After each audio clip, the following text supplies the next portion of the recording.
మళ్ళీ ఇప్పుడు ఏం చేస్తారు? మాట్లాడితే బీఆర్ఎస్ మీద బదనం. ఇక వశమైతే లేదు రాని భూములు అమ్మకానికి పెడతామంటు. అమ్మచ్చు, అత్యవసరమైతే కొన్ని అమ్మచ్చు. ప్రజలకు అవసరం లేని ఉంటే, విలువ వచ్చేది ఉంటే, ప్రజల పనుల కోసం కొన్ని అమ్మచ్చు. కానీ ఏదమ్మాలి ఏదమ్మద్దని విచక్షణ ఉండాలి కదా.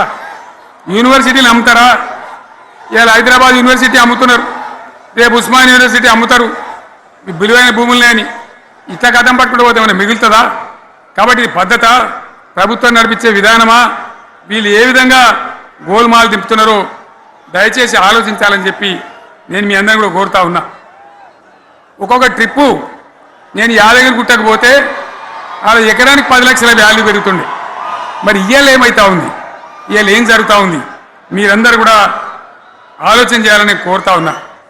ఇవాళ రాజ్యం నడపచేతగాక ఎల్లెంకల పడి రాష్ట్రాన్ని ఆర్థికంగా దివాలు తీసి పిచ్చి పనులన్నీ వేసి ఇవాళ అడ్డం పొడుగు మాట్లాడుతూ ఉన్నారు.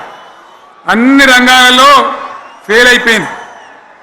ఏ ఒక్క ఈ హుస్నాబాద్లో ఇప్పుడు నేను రాగా చూసుకుంటూ వచ్చిన ఆనాడు కష్టపడి ఈ హరీష్ రావు ఇరిగేషన్ మంత్రిగా ఉన్నప్పుడు ఇక గౌరెల్లి ప్రాజెక్టు కట్టినాం.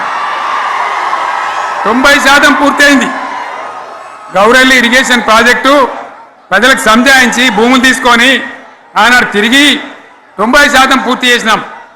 ఏడాది నద్దమైతే తట్టడి మన్ను తీస్తాను రా. పాలమూరు పథకం 80% కంప్లీట్ అయింది. ఎందుకు దాన్ని పెండింగ్లో పెడుతున్నారు? ఎందుకు దాన్ని పూర్తి చేస్తలేరు?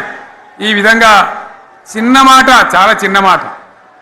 కేసీఆర్ కిట్టు పెట్టినాం, లక్షాధికారుల కోసం పెట్టినాం, కోటీశ్వర్ల కోసం పెట్టినాం.